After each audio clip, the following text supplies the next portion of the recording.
Hello and welcome everyone. जो अपना India का फाइनेंस बजट है that has been presented by honourable finance minister on 1st of February 2023। आज के इस अपडेट में हम आपके लिए लेके आए हैं 10 top tax related changes which has been brought by this budget. उनको हम एक एक करके डिस्कस करेंगे, उसका इम्पैक्ट डिस्कस करेंगे, उसका रैशनल डिस्कस करेंगे, क्यों बैकग्राउंड डिस्कस करेंगे, वो क्यों प्रोविजन लेके आए गए हैं। जैसा कि हम सबको पता है जो सबसे मोस्ट एक्सपेक्टेड चेंजेस था वो था in the personal tax rate. Everybody was expecting changes in this. So सबसे पहला जो हम डिस्कस करने वाले हैं वो है changes in the personal tax regime.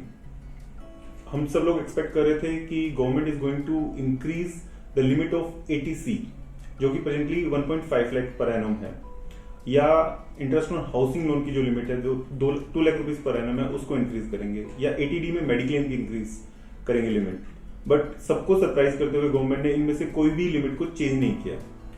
All the changes which the government has brought is in new tax regime which was brought last year. उसको मोर अट्रैक्टिव बनाने की गवर्नमेंट ने कोशिश की है, और ये भी स्पेसिफिकली फाइनेंस मिनिस्टर ने इसमें डाला है कि जो न्यू टैक्स रिजीम है that shall be treated as a default tax regime. अगर कोई टैक्स पेयर ऑप्ट नहीं करता है ओल्ड टैक्स रिजीम को तो ये मान लिया जाएगा कि न्यू टैक्स रिजीम उसने ऑप्ट किया है और अकॉर्डिंगली उसका टैक्स वर्कआउट किया जाएगा।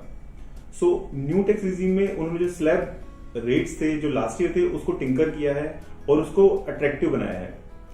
अभी going forward till 3 lakh rupees there is no tax. Earlier it was 2.5 lakh rupees. From 3 lakh to 6 lakh there is a tax of 5%, and from 6 lakh to 9 lakh there is a tax of 10%. From 9 lakh to 12 lakh there is a tax of 15%, and from 12 lakh to 15 lakh there shall be a tax of 20%, and more than 20 lakh it shall be a tax of 30%. So इसको अगर हम compare करें with the old tax regime, so as per our working, in case the amount of deduction or exemption which is being claimed by person under section 80C, 80D, HRA or interest on housing loan under section 24B, that is more than 3.75 lakh rupees. In that case, the old tax regime shall be beneficial. Otherwise, the new tax regime shall be beneficial. जबकि ये जो amount है इस changes से पहले वो 2.5 lakh rupees था, तो अकॉर्डिंगली गवर्नमेंट ने इसके अंदर टैक्स स्लैब्स जो इंक्रीज किए हैं उससे टैक्स बेनिफिट ग्रांट हुआ है to all the tax payers, और अब ज्यादा से ज्यादा लोग नई टैक्स रिजीम को ऑप्ट कर पाएंगे। सो गवर्नमेंट का इंटेंशन इज क्वाइट क्लियर कि ये जो एग्जेम्पशंस हैं, डिडक्शंस हैं, ये सब कम किया जाए और सिंप्लीफाइड टैक्स वर्किंग रहे। उसके अंदर कोई एक्सेसिव क्लेम्स, असेसमेंट, डिसअलाउंस वो सब हट जाए और सिंप्लीफाइड कैलकुलेशंस हो, उसके अकॉर्डिंगली टैक्स की वर्किंग की जाए। जैसा कि हम सबको पता है कि in the case of companies as well this kind of option was granted, and a tax of 15% for new domestic manufacturing companies and 22% for other opting out of these exemptions and deductions is being allowed.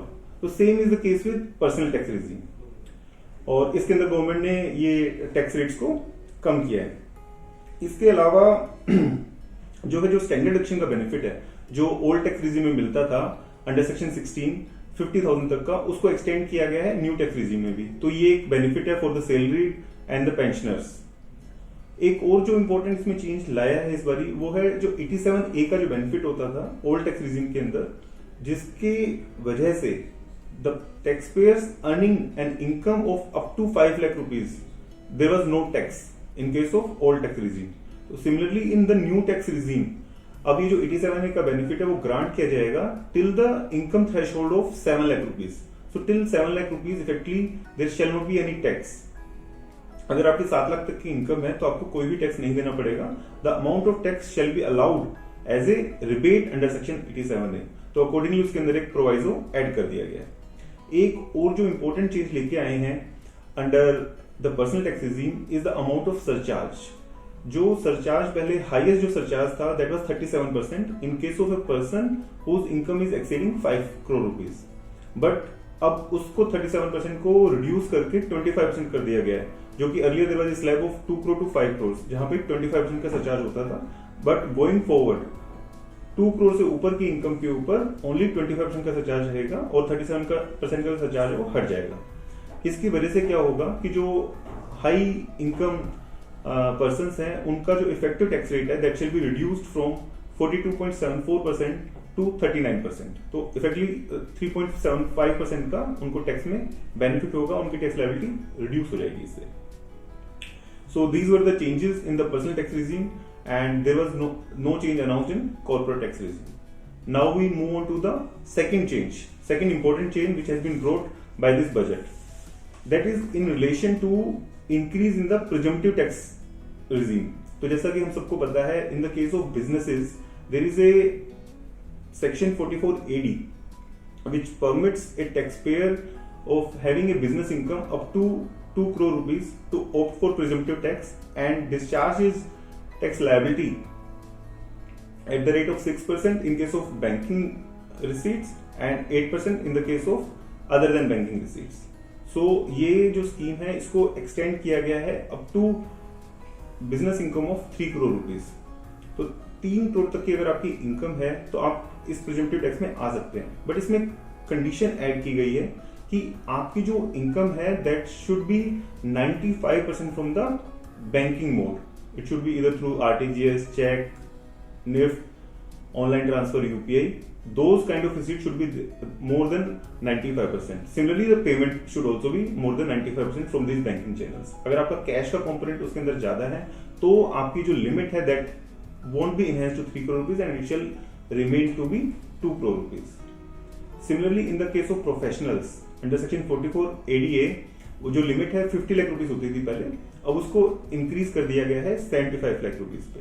सो अगर आपकी जो professional receipts हैं वो 75 lakh rupees तक हैं तब आप 44 ADA में कवर हो जाओगे और आपको 50% ऑफ इनकम आपको डिक्लेयर करनी होगी उसके अंदर, और कोई भी आपको बुक्स अकाउंट मेंटेन नहीं करने, कोई टैक्स ऑडिट नहीं करना, वो सारा का सारा आपके लिए डिस्पेंस हो जाएगा। तो ये काफी बेनिफिशियल चेंज है for the MSMEs and small tax payers कि उनको एक काफी बड़ा रिलीफ है कि उनको बुक्स ऑफ अकाउंट नहीं मेंटेन करने, टैक्स ऑडिट नहीं करवाना, तो और सिंप्लीफाइड एक आपको टैक्स वो फाइल करना और उसके ऊपर टैक्स डिस्चार्ज करना है।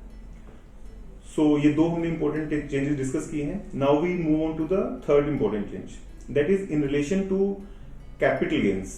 कैपिटल गेन के अंदर दो सेक्शंस हैं, सेक्शन 54 एंड 54F, जो अलाउ करते हैं डिडक्शन। 54 बात करता है capital gain arising from sale of residential house property, और 54 बात करता है capital gain arising from a long term capital asset other than residential house property. But दोनों के अंदर ही जो री इन्वेस्टमेंट है that has to be in a residential house property. तो गवर्नमेंट ने ये नोटिस किया कि काफी लोग बड़े एक्सपेंसिव प्रॉपर्टीज खरीद लेते हैं और उसकी वजह से अपना कैपिटल गेन सेव कर लेते हैं, बिकॉज अभी तक सेक्शन 54 और 54F के अंदर there was no upper ceiling, कोई लिमिट उस पर प्रिस्क्राइब नहीं की गई थी। इवन इफ आपका कैपिटल गेन अगर 50 करोड़ रुपए का भी होता है तो आप उसमें दूसरा एक रेजिडेंशियल प्रॉपर्टी को खरीद के उसको आप सेव कर सकते थे। सो गवर्नमेंट ने टू कर्ब दैट प्रैक्टिस कि इस टाइप से एक्सपेंसिव प्रॉपर्टीज को खरीदने की, उन्होंने कैप लगा दिया है उसके ऊपर, जो अमाउंट रिडक्शन है 10 करोड़ रुपीज का। सो 54 सेक्शन में और सेक्शन 54F के अंदर जो आपकी डिडक्शन है वो लिमिट हो जाएगी 10 करोड़ रुपीज पे, regardless of the amount of property which you are investing in. So अगर आपका कैपिटल गेन 20 करोड़ रुपीज बनता है और आपने इसको 20 करोड़ की प्रॉपर्टी खरीद भी ली है, even then the amount of deduction shall only be 10 crore rupees, और बैलेंस अमाउंट के ऊपर you need to discharge your tax liability. तो ये एक इंपॉर्टेंट चेंज है that is going to affect only the large tax payers. बड़े जो tax payers हैं जिनकी इस टाइप से कैपिटल गेन की रिसीट्स आती थी, उनको ये इफेक्ट करेगा। The fourth change, very welcome change that has come is in relation to MSME. So 43 भी एक सेक्शन है जो बात करता है गवर्नमेंट के ड्यूज की, जैसे इसके अंदर आपके जितने भी स्टैट्यूटरी ड्यूज हैं, इनडायरेक्ट टैक्सेस के ड्यूज हैं, आपके लीव इनकैशमेंट, ये सब जो चीजें हैं 43B के अंदर कवर होती थी कि PFS फॉर दैट मैटर, वो सारे के सारे जो आपके ड्यूज हैं वो आपको अलाउ होते थे ऑन पेमेंट बेस, या अगर आपने पेमेंट कर दी by the due date of filing of return of income. तो सेम इसी प्रोविजन के अंदर ऐड कर दिया गया है MSME ड्यूज को। सो MSME बेसिकली जो MSMED एक्ट है उसके अंदर कवर होते हैं और उनका एक रजिस्ट्रेशन होता है। उसके बाद उन MSME के अगर कोई ड्यूज हैं उसको अगर आपने विद इन टाइम पे किया, और टाइम लिमिट जो प्रिस्क्राइब की गई है MSME एक्ट के अंदर, वो है बेसिकली इधर the amount as per the written contract between the parties which shall not be exceeding 45 days and in case there is no written contract then it shall be 15 days. So अगर आपने जो payment है वो as per written contract का जो time limit है up to 45 days उसके अंदर की है या विद इन 15 डेज की है तो आपको जो पेमेंट है अलाउ हो जाएगी ऑन एक्रूअल बेसिस, मतलब जैसे आप बुक्स में बुक कर रहे हो वो आपको अलाउ हो जाएगा expense. But in case that payment is made beyond that time limit, तब जो आपको जो एक्सपेंस मिलेगा वो पेमेंट बेस पे मिलेगा. तो हम एक सिनेरियो जैसे इमेजिन कर सकते हैं कि इनकेस आपने एक वेंडर का इनवॉइस, जो MSME वेंडर है उसका इनवॉइस आपने बुक किया ऑन से 31st ऑफ मार्च 2023. सो ये जो अमाउंट आपने बुक किया तो effectively this expense will come in your P&L account for financial year 22-23. But इसकी जो पेमेंट है, अगर आपका दोनों का एक रिटर्न कॉन्ट्रैक्ट था और उसके अंदर 45 डेज का टाइम लिमिट था और आपने पेमेंट कर दी सपोज 15 मई तक, तो आपको ये एक्सपेंस मिल जाएगा 22-23 में ही. बट अगर आपने पेमेंट की सपोज जून में जाके, तो आपको ये एक्सपेंस 22-23 के अंदर डिसअलाउ हो जाएगा और आपको क्लेम मिलेगा नेक्स्ट फाइनेंशियल ईयर में because you have made the payment in subsequent year. So इसके अंदर जो चैलेंज जो हम परसीव कर रहे हैं वो बेसिकली ये है कि अभी कोई ऐसा डेटाबेस नहीं है जहां पे जाके कोई जो बेसिकली कोई वहां पे कोई चेक पॉइंट नहीं है कि जहां से जाकर हम वेरीफाई कर सके कि कौन कौन सी पार्टीज MSME एक्ट में रजिस्टर्ड है.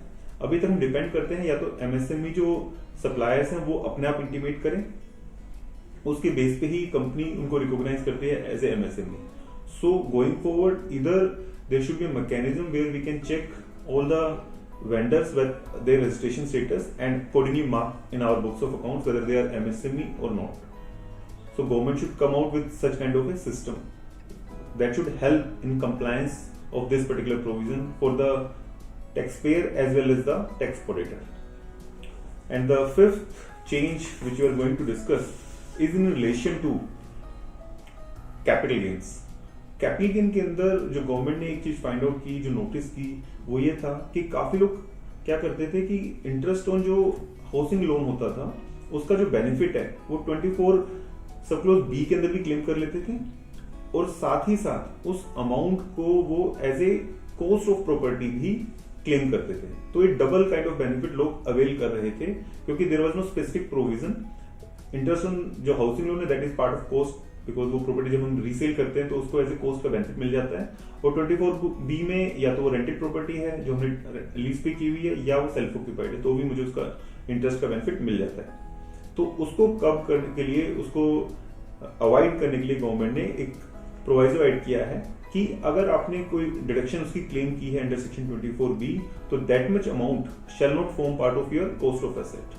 सो अकॉर्डिंगली इसका एक स्पेसिफिक प्रोविजन इनबिल्ट किया है इस अमेंडमेंट के थ्रू और अकॉर्डिंगली वो जो कॉस्ट है वो आप क्लेम नहीं कर सकते हैं अगर आपने उस रिडक्शन ऑलरेडी क्लेम कर लिया. Now for second half of the deliberations I request Saurabh my colleague to take it forward. Thank you Dinesh. So अगला जो हम पॉइंट डिस्कस करने वाले हैं वो है स्टार्टअप से रिलेटेड. सो पहली चीज, उसमें दो एग्जम्पशंस होती हैं. फर्स्ट इज जो रिस्ट्रिक्शन होता है सेक्शन 79 का, carry forward and set of losses, वो स्टार्टअप के लिए फुल्ली अप्लाई नहीं होता. उसमें पहली चीज जो उसमें शेयर होल्डर्स की लिमिट होती है that 51% of the share holders should be the share holders in the year in which loss is to be set off. वो लिमिट उनके ऊपर एप्लीकेबल नहीं होती. एज पर अर्लियर प्रोविजंस उसकी टाइम लिमिट थी within 7 years from the date of incorporation. Now this finance bill has extended that limit from 7 years to 10 years. Second चीज जो उनके लिए है for startups that they should start their process, they should commence their business up to 31st March 2023. That has been extended up to 31st March 2024. That is जो sunset clause था section 80 AC का, उसको एक साल से फिर extend कर दिया है and now it is proposed to be 31st March 2024. So ये दो major exemptions, दो major amendments थी for startups. Now next point is regarding angel tax applicability. So section 56 subsection 2 clause 7B होता है that says that if a company issues shares at a value which is more than the fair market value of such shares, then the difference between the issue price and the fair market value that is taxable in the hands of the company. Earlier, ये वाला जो tax था that was not applicable when consideration is received from non-residents. But now this finance bill इसने propose किया है that this section should also be applicable जहाँ पर consideration मिलती है from non-residents. So now this section does not discriminate between residents and non-residents और ये सभी पर applicable है and is a major change. Next जो अपना point है that is regarding life insurance. So earlier last finance act में आया था that ULIPs in case of ULIPs the maximum premium for claiming exemption is 2,50,000. But now from this year other insurance policies that were earlier exempt under section 10 subsection 10D उनके लिए भी एक premium limit set कर दी गई है and that is 5 lakh rupees. So कोई भी insurance policy जिसका किसी भी साल में 5 लाख से ज्यादा प्रीमियम पे करता है कोई भी इंश्योरेंस होल्डर, उस केस में on maturity of that policy exemption नहीं मिलेगी of section 10 subsection 10D. Further अगर उस इंश्योरेंस होल्डर ने उस प्रीमियम का डिडक्शन क्लेम किया है अंडर सेक्शन 80C, तो उस केस में जो उसको अमाउंट मिलेगा ऑन मैच्योरिटी, जो प्रीमियम था that amount shall not be deducted from the maturity value. That means tax will be payable on the whole amount of maturity and this amount will be taxable under head other sources under section 56. Next point है अपना for cooperative societies. So government has brought in very good provisions for cooperative society and one of that provision is applicability of concessional rate upon them. So like companies जिसमें section 115BAB में जिसमें था कि if a company is incorporated after 1st October 2019 और वो अपना manufacturing commence करती है अप टू 31st March 2024, तो उसके ऊपर कंसेशनल टैक्स रेट लगता था 15% plus surcharge and cess. Now that section has also been provided for cooperative society. So cooperative society अगर कोई 1st April 23 या उसके बाद इनकॉर्पोरेट होती है and it commences it's manufacturing up to 31st March 2024, then tax rate जो उस cooperative society पर लगेगा that would be 15% plus surcharge of 10% and applicable cess of 4%. So they have brought in a new section 115BAE to give effect to this proposal. So now cooperative societies that are engaged in manufacturing, it's a very good news for them also.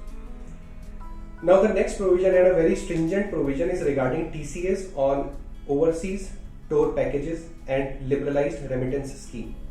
So earlier section 206C, 1G and 1F were brought in that says in case of LRS that in case a person provides remittance under liberalized remittance scheme under LRS in excess of 7 lakh in a year, then the authorized dealer has to collect a TCS of 0.5% on that. But now this finance bill has proposed that limit of 5% should be extended to 20%. So that means 1/5 of the amount that is being remitted has to be collected by the authorized dealer, and which is a huge amount. And also the threshold limit that was earlier there of 7 lakh, that has also been done away with. So अभी कोई 100 rupees या कोई 1000 rupees भी transfer करता है under LRS, उसका भी 20% tax collect करेगा authorise dealer. Similarly for overseas tour packages also there was a TCS prescribed of 5%. Now that has also been extended to 20%. Other than that, there have not been made any changes in the definition of overseas tour package. So everything remains the same, but the rate of TCS has been changed, has been increased from 5% to 20%. So that's all. These were the major changes that were prescribed in the finance bill. Hope you liked the video. Thank you.